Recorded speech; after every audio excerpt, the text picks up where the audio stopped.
le chef de la diplomatie malienne, son Excellence Abdoulaye Diop, a révélé que son pays a ouvert une enquête donc, à travers la justice du Mali contre les autorités ukrainiennes quant à leur implication dans les activités des groupes armés terroristes qui endeuillent le Sahel et particulièrement le Mali. Il faut dire que suite aux attaques de Tinzaouaten et de Bamako, le chef de la diplomatie ukrainienne a fait des déclarations publiques sur une chaîne de télévision publique que les terroristes donc, et les groupes armés qui combattent, qui créent donc, le désordre au nord du Mali avaient reçu tout le nécessaire pour continuer à mener des attaques terroristes, non seulement par embuscade, mais également à attaquer des positions stratégiques au niveau du Mali. Alors, cette sortie, qui n'a pas été condamnée par la communauté internationale, le gouvernement malien, selon les dires du ministre Abdoulaye Diop, avait déposé une plainte auprès du Conseil de sécurité de l'ONU et qui, jusqu'à présent, n'a pas eu gain de cause. Ce silence du Conseil de sécurité de l'ONU montre clairement que parmi les pays donc, qui jugent du droit de veto ont des intérêts ou sont derrière l'Ukraine pour continuer à déstabiliser donc, les pays du Sahel en leur fournissant, comme l'a su bien dit le ministre des Affaires étrangères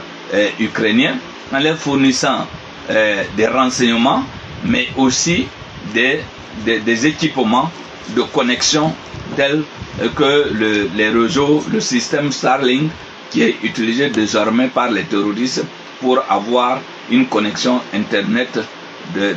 très haute qualité et qui permet également de communiquer entre eux.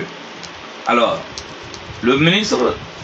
malien des Affaires étrangères a dit que a promis que l'enquête ne devrait pas prendre du temps du moment où les autorités ukrainiennes ont fait les déclarations de façon publique et sur des chaînes de télévision publiques. Et ce n'est pas des accusations, ce sont des aveux. Et donc l'enquête ne devrait pas prendre du temps et que un certain nombre d'éléments déjà avaient été envoyés au niveau du Conseil de sécurité de l'ONU et que dans les jours à venir, alors le gouvernement malien ne tardera pas à mettre à la connaissance du public, à l'opinion publique, donc pour tenir l'opinion publique à témoin de ce qu'ils ont découvert quant à l'implication de l'Ukraine et ses alliés, notamment la France, les États-Unis, qui soutiennent donc cette politique de l'Ukraine au Sahel pour bafouer donc la lutte contre le terrorisme et continuer à donner de l'avantage aux groupes armés terroristes. Donc les résultats de l'enquête, des enquêtes seront rendus publics et au bon moment, comme l'a su bien dit le ministre des Affaires étrangères malien, le chef de la diplomatie malienne. Alors, il est important de souligner que l'ONU, au sein de l'ONU, des États,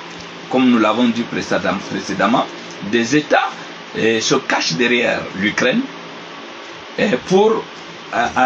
encourager et envoyer des systèmes de renseignement, des armements, à fournir tout ce que les terroristes ont besoin pour mener des attaques contre les pays du Sahel, notamment la position de leurs armées qui combattent donc ces forces du mal qui endeuillent le Sahel depuis plus d'une décennie aujourd'hui.